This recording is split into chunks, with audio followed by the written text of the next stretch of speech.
여러분, 지난 창세기 4장과 5장을 통해서 우리는 아담의 계보가 두 사람의 이름으로 갈라진 것을 보았습니다. 이 둘은 상반된 길로서 하나는 가인의 후예요, 그리고 셋의 후예였습니다.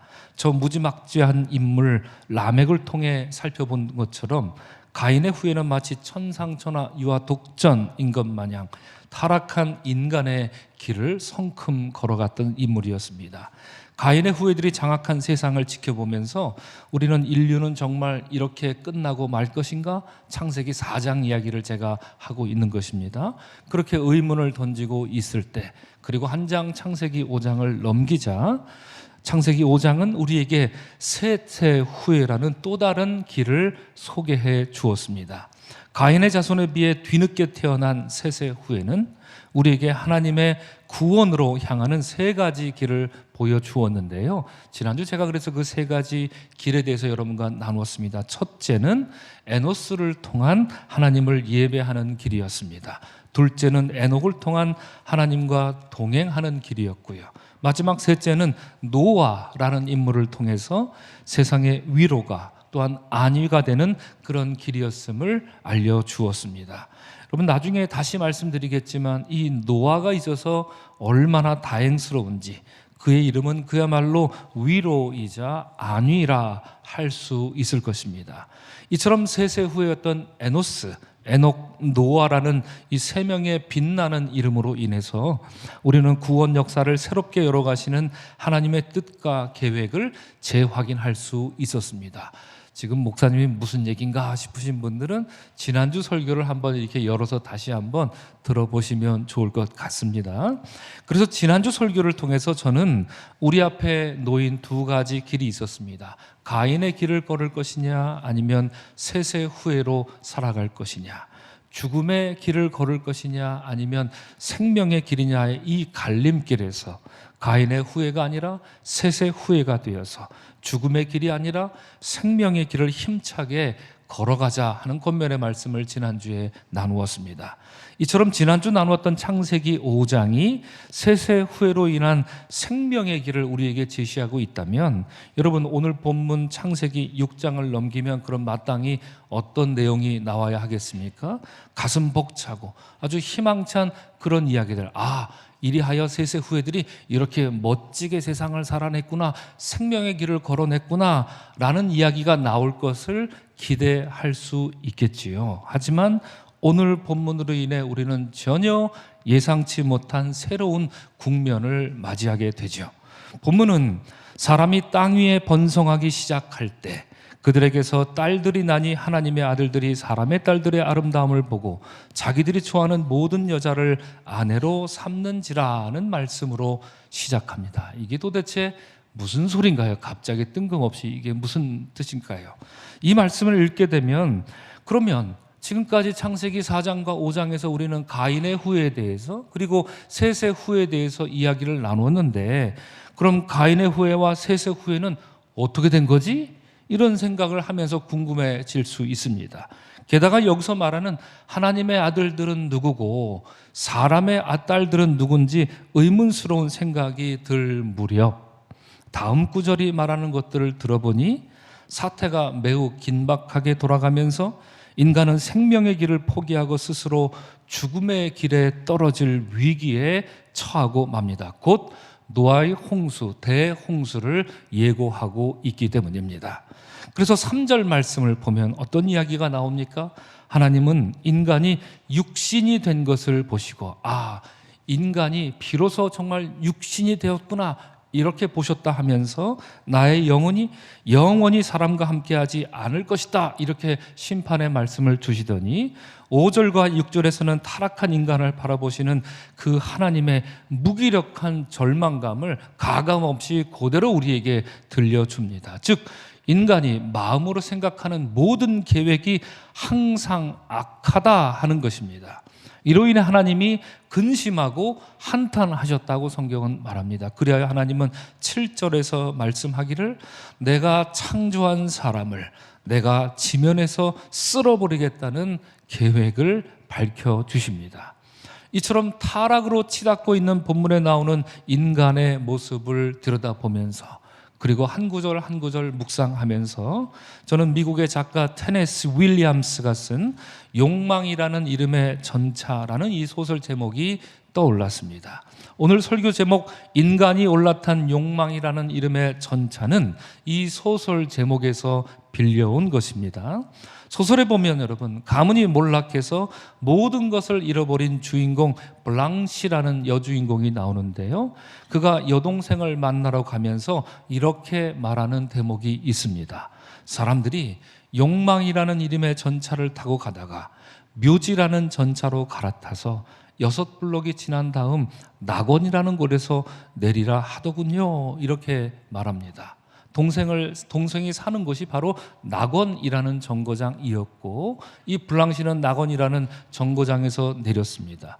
욕망이라는 이름의 전차를 타고 낙원이라는 정거장에 내린 주인공은 낙원처럼 보이지 않는, 그 이름이 낙원이면 낙원처럼 보여야 하는데 낙원처럼 보이지 않는 주변 경관들을, 마을 동네를 살피면서 내가 제대로 온 게 맞냐고 사람들에게 번지수를 확인하고 재차 묻는 이런 장면이 나옵니다. 오늘 본문인 창세기 6장에서 만나는 인간의 모습도 그와 같아서 마치 욕망을 따라 그 욕망이라는 이름의 전차에 올라탄 채로 어디로 가고 있는 건지, 어디로 떨어지고 있는 건지조차도 모를 심판의 질주를 자초하고 있기 때문입니다. 그렇다면 여러분, 오늘 본문에 나오는 인간들에게 과연 무슨 일이 일어났던 것일까요? 오늘 여러분들과 1절부터 8절까지만 집중해서 나눠보려고 하는데요, 오늘 본문에 이 사람들에게, 인간들에게 도대체 무슨 일이 일어난 겁니까? 그들이 올라탔던 욕망이라는 이름의 전차는 과연 지금 어디로 향하고 있기에 이젠 쫓겨나다 못해, 쫓겨났죠. 지금까지 인류는 쫓겨나는 역사였습니다. 아담이 쫓겨났고 가인도 쫓겨났습니다. 그래서 쫓겨나다 못해 이제는 하나님이 땅 위에서 다 쓸어버리겠다는 하나님 심판의 대상이 되어버린 걸까요? 특별히 앞서 살펴본 가인의 후회와 셋의 후회는 오늘 본문 창세기 6장 도대체 어디에 숨어 있는 것일까요? 그리고 그들의 행태는 어땠을까요? 이러한 궁금증을 가지고 창세기 6장을 들여다보게 됩니다. 이런 물음을 안고 다시 오늘 본문 1절과 2절을 읽겠습니다. 우리 화면을 보시고 다 같이 한번 읽겠습니다. 시작. 사람이 땅 위에 번성하기 시작할 때 그들에게서 딸들이 나니 하나님의 아들들이 사람의 딸들의 아름다움을 보고 자기들이 좋아하는 모든 여자를 아내로 삼는지라 라고 말합니다. 짧은 구절이지만 여러분, 몹시나 참으로 무거운 구절입니다. 먼저 여기서 말하는 하나님의 아들들과 사람의 딸들이 무엇을 뜻하는지 살펴볼 필요가 있습니다. 오래전 유대인들은 오늘 본문이 말하는 하나님의 아들들을 어떤 인물이라고 해석했냐면 천사라고 해석했습니다. 아마 여러분들도 많이 들어보셨을 것입니다. 그러니까 하늘의 천사들이 땅에 내려와서 인간의 딸들과 결혼해서 낳은 존재가 오늘 본문 4절에 나오는 거인족, 이름하여 무엇이죠? 네피림이라 하는 주장입니다. 이렇게 주장하는 근거는 주전 3세기에서 1세기 사이에 쓰여졌던 에녹서라는 책이 있는데요, 이 책 때문이죠. 우리가 알다시피 에녹은 어떤 사람입니까? 하나님과 동행하다가 하늘로 올라간 사람인데, 이 책 에녹서는 하늘로 올라간 에녹이 미래에 대해서 예언하는 내용으로 이루어져 있고요. 우리가 아는 천사들의 이름, 여러분 천사들 어떤 이름을 알고 있습니까? 가브리엘, 라파엘, 라구엘, 미카엘, 이런 식의 천사들의 이름을 비롯해서 많은 천사들이 등장해서 하늘에서 일어난 일들을 알려주는 아주 신비로운 책이 에녹서입니다. 이 책에 보면 다음과 같이 오늘 본문 창세기 6장 말씀에 대해서 해석하고 있습니다. 다시 말씀드려요, 여러분, 이 에녹서는 오늘 본문 창세기에 대해서 에녹서는 이렇게 해석을 하고 있다는 얘기입니다. 조금 길지만 여러분 이해를 돕기 위해서 제가 한번 추려서 가져와 봤습니다. 그날의 사람의 자손이 계속 번성하여 그들에게 아리따고 참한 딸들이 태어났다. 하늘의 아들들인 감찰 천사들이 그들을 보고 매혹되어 서로 말하기를, 자, 사람의 딸 중에서 아내를 택하여 우리도 아들들을 낳자 하였다. 그들은 각각 여자를 택하여 아내로 삼고 그들과 동거하며 스스로 더럽혔다. 여자들은 잉태하여 거인들, 즉 네피림을 낳았는데 그 키가 3000엘까지 자라는 거인들도 있었다. 거인들은 사람들이 일하여 추수한 곡식을 다 먹어버렸고 사람들이 더 이상 그들에게 식량을 제공할 수 없게 되자 그들은 사람들에게 해를 끼치기 시작하였다. 즉 사람을 잡아먹기 시작하였다. 이러한 뜻입니다. 여러분, 이처럼 에녹서는 오늘 본문에 나오는 하나님의 아들들을 무엇이라 규정하고 있죠? 천사라고 규정하면서 그들이 사람의 딸들과 성적 관계를 맺어 낳은 존재가 네피림이 되었다라고 하는 아주 흥미로운 해석을 내놓고 있습니다. 아마 여러분 중에서도 이렇게 듣고 이렇게 이해하신 분들도 계실 것입니다. 이렇게 믿고 있는 분들도 계실 것입니다. 에녹서는 여러분 거인이 어느 정도까지 자랐다고 했죠? 3000엘까지 자랐다라고 말하는데 대략 3000엘이면 얼마나 커지는지 아십니까? 3000미터나 된다 하는 얘기입니다. 거인의 크기가 3000미터라. 여러분, 그러면 노아 때 일어난 대홍수로도 사실상 이 네피림을 쓸어버릴 수가 없습니다. 지금도 네피림이 어딘가 살아서 우리 인간을 들여다보고 있을지도 모른다는 생각이 들 정도입니다.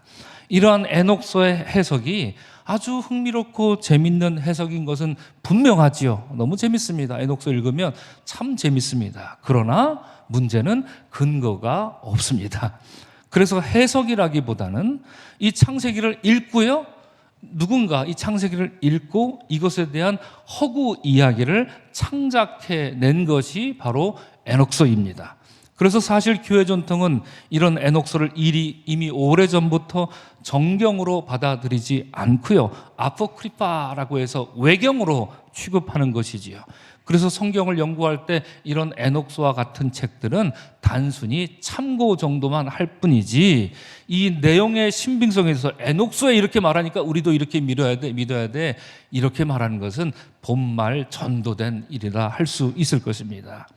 이처럼 근거가 희박한 에녹서의 이해 대신에 교회 전통이 아주 오래전부터 지지하는 해석이 있습니다.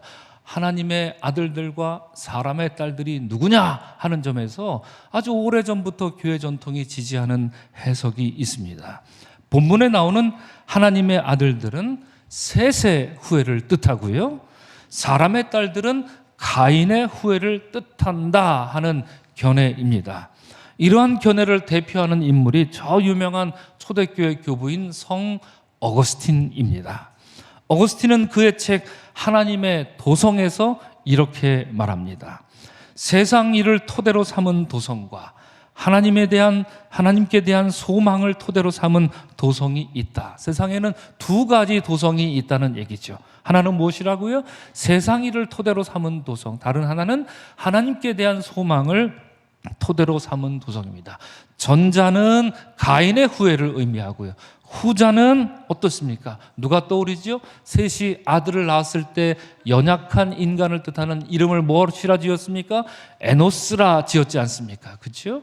그리고 나서 그때 비로소 여호와의 이름을 불렀더라 했던 이 셋의 후예를 의미합니다.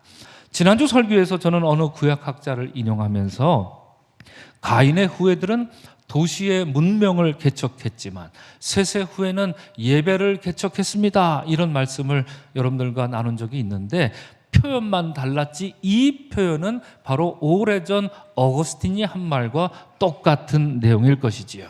이러한 어거스틴의 눈을 가지고 여러분 본문 2절을 우리 다시 한번 읽어보면 좋겠습니다. 다 같이 한번 읽겠습니다. 시작. 하나님의 아들들이 사람의 딸들의 아름다움을 보고 자기들이 좋아하는 모든 여자를 아내로 삼았다. 이렇게 말합니다.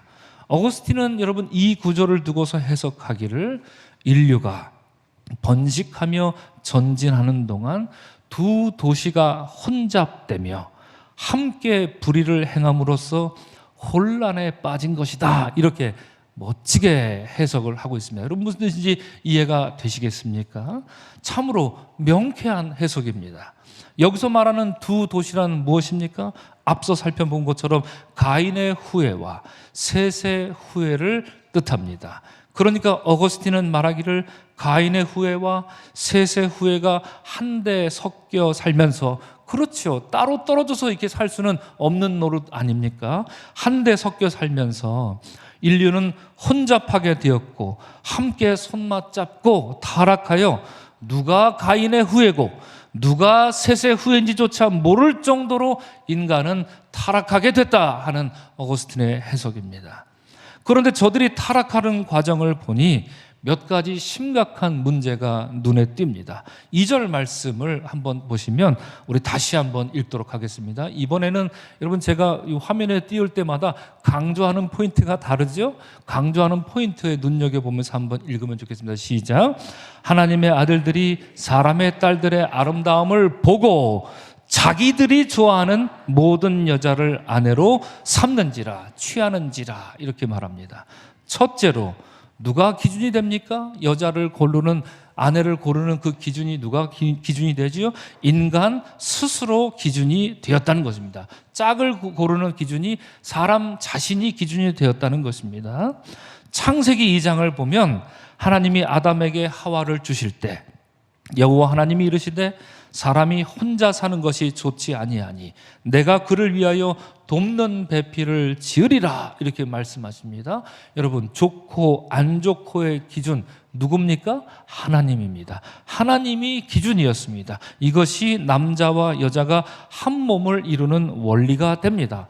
그것이 좋지 않기에 남자에게 여자를 주신 것이고 여자에게 남자를 주신 것입니다. 이것은 기준이 하나님이었습니다. 그런데 오늘 본문을 보면 하나님의 아들들은 사람의 딸 중에 누가 좋아하는, 자기들이 좋아하는 모든 여자를 아내로 삼았다, 이렇게 말합니다. 좋고 안 좋고의 기준을 인간이 하나님으로부터 빼앗은 것입니다. 게다가 모든 여자를 아내로 삼았다, 성경이 이렇게 말하는데요, 몇 명인지 모를 모든 여자를 아내로 삼았음을 암시하면서 2명의 아내를 얻어서 인류 최초의 일부 다처제를 살았던 라멕을 조롱하고 있습니다. 겨우 2명이냐? 이러고 있단 말입니다. 그렇죠?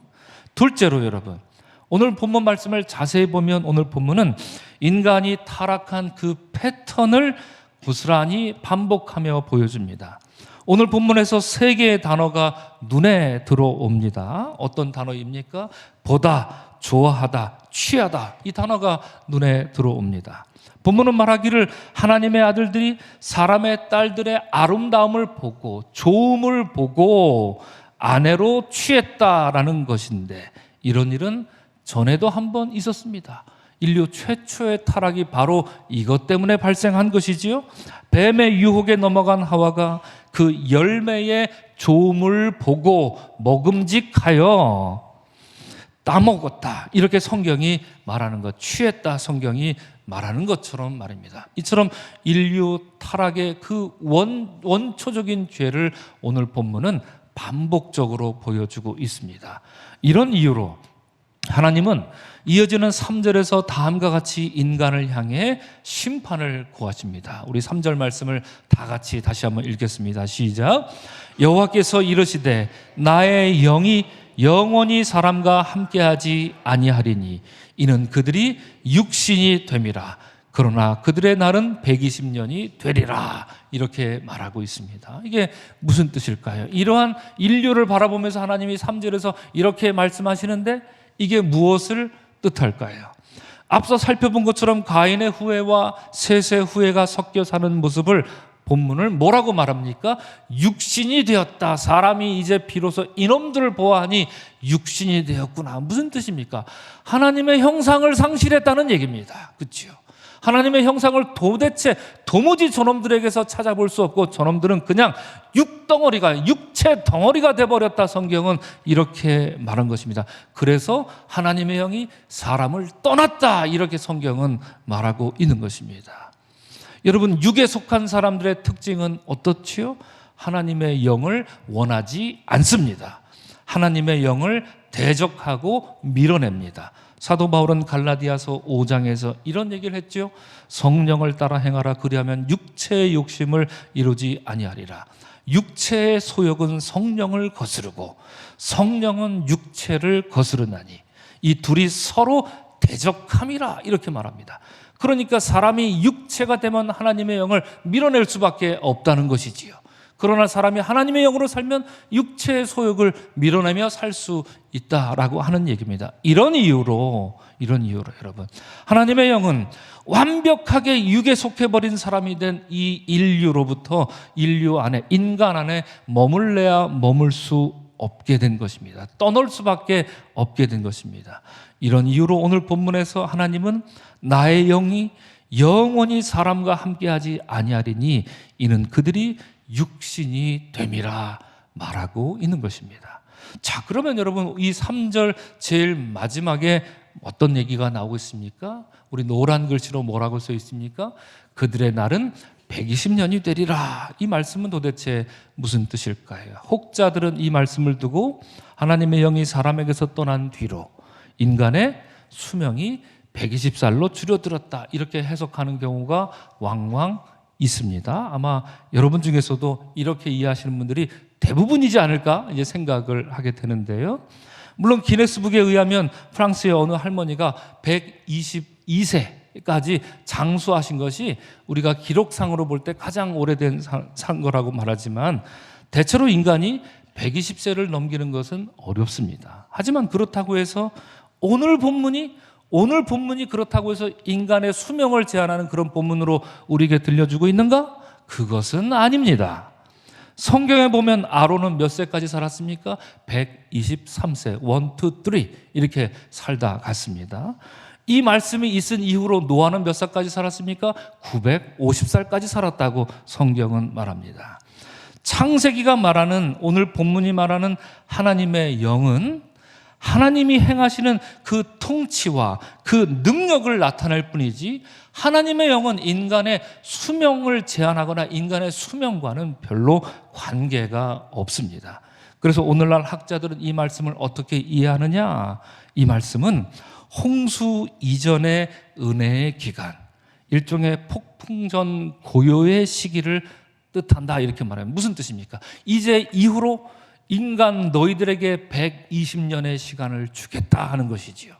120년이 지나면 나는 이제부터 노아에게 준비해서 내가 만나는 최후의 보루, 최후의 인류 노아, 남은 자인 노아를 통해서 120년 뒤면 대홍수를 일으키겠다. 너희들에게 단지 120년의 기회만 주겠다라는 것으로, 그래서 홍수 이전에 은혜의 기간이 120년이 되었다라는 것으로 이해할 수 있다는 얘기겠죠.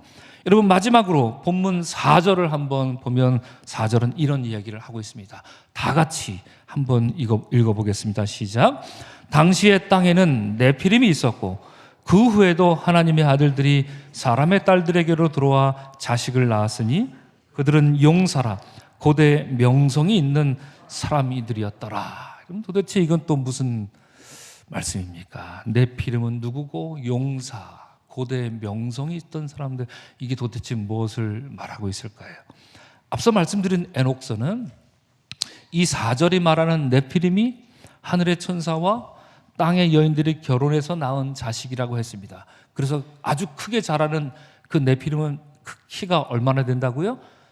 3,000m 된다고 그랬습니다. 3,000m. 예. 자, 여러분, 근데 그게 아니더라도 이런 말씀을 얼핏 읽으면 네피림은 여하튼, 여러분 잘 들으셔야 됩니다.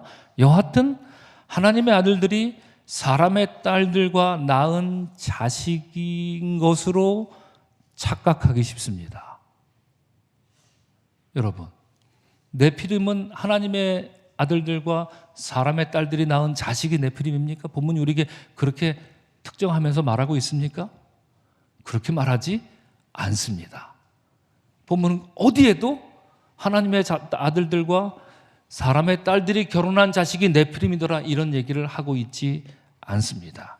네피림이라는 존재는 하나님의 아들들과 사람의 딸들이 낳은 존재가 있습니다. 그들은 이름하여 용사라고 말하죠. 우리가 이 말씀을 대충 읽으니까 이 용사가 네피림인가 보다, 동어 반복하는 것보다 이렇게 생각하고 착각하지만 사실상 별개의 존재입니다.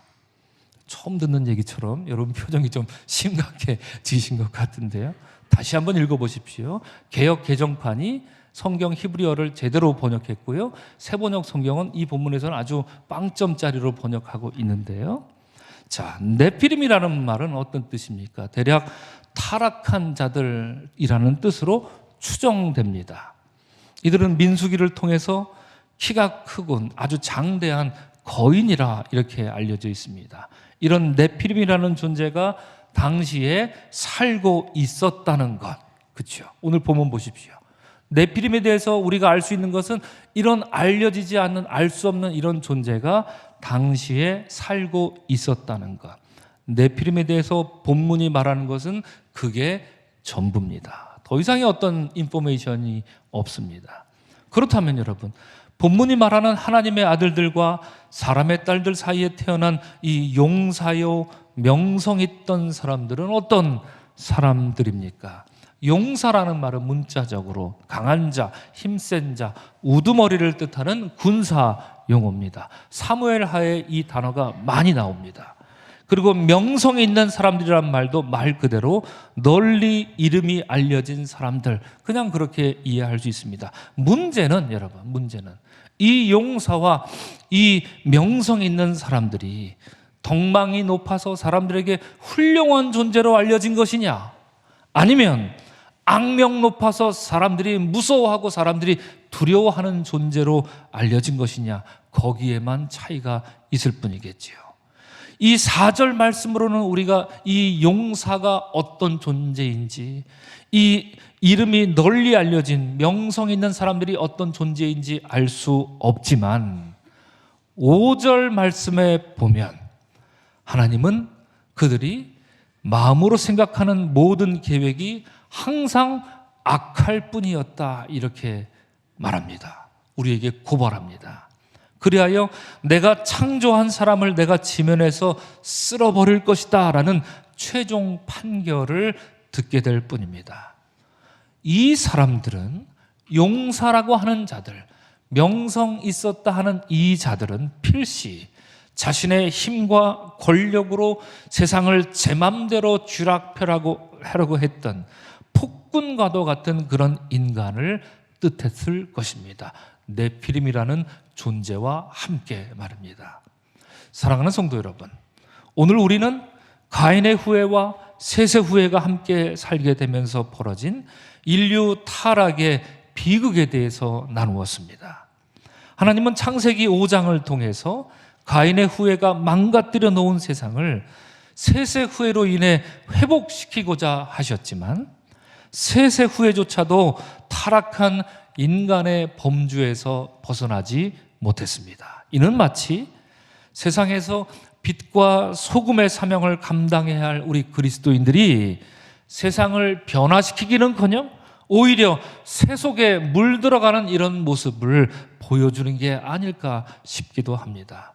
요한일서 2장에 보면 이는 세상에 있는 모든 것이 육신의 정욕과 안목의 정욕과 이생의 자랑이니 이는 다 아버지께로 쫓아온 것이 아니요 세상으로 쫓아온 것이라, 이렇게 말하는 것처럼 오늘 본문에 보면 여러분, 하나님의 아들들은 사람의 딸들로부터 보기에 좋은 것을 취했고 안목의 정욕, 그리하여 그들이 육신이 됨이라 하는 평가를 받았지요. 육신의 정욕이라는 이 오명을 받았고요. 근데 저들의 후손은 용사요 고대의 악명 높은 자들이다, 이생의 자랑만을 쫓으며 살았던 타락한 존재가 되어버린 것입니다. 그것은 오늘 설교 제목처럼 욕망이라는 이름의 전차 위에 올라탄 인류의 모습을 우리에게 고발하고 있는 것이지요. 사랑하는 성도 여러분, 이러한 인류는 창세기에만 존재하는 것이 아닙니다. 오늘날이야말로 인류 역사상 안목의 정욕과 육신의 정욕과 이생의 자랑이 극에 달하는 세상을 우리는 살아가고 있습니다. 오늘날 인간은 오직 인간만을 위한 끝없는 개발로 인해 닦고 조이고 기름치면서 욕망이라 이름하는 전차의 가속 페달을 밟아대고만 있습니다. 하나님이 노아 시대의 사람들에게 120년이라는 기회의 그 시간을 주신 것이라면 오늘날 인류에게는 과연 이제 앞으로 몇 년의 기회를 주실까? 이렇게 오늘 본문을 통해 묻게 됩니다. 베드로전서가 그들은 전에 노아의 날 방주를 준비할 동안 하나님이 오래 참고 기다리실 때에 복종하지 않았던 자들이라.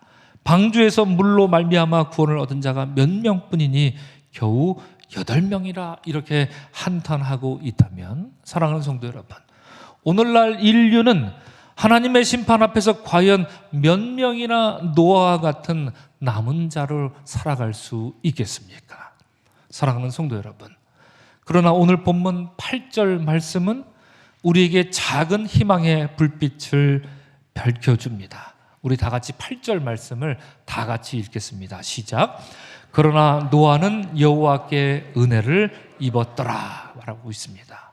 노아는 여호와께 은혜를 입었습니다. 하나님이 다른 사람들에게는 은혜를 주시지 않고 오직 노아에게만 배타적으로 은혜를 주셨다는 말이 아닙니다. 하나님은 모든 사람들에게 은혜를 베푸셨지만 오직 은혜를 갈망하던 노아만 은혜를 입었다 하는 뜻이죠.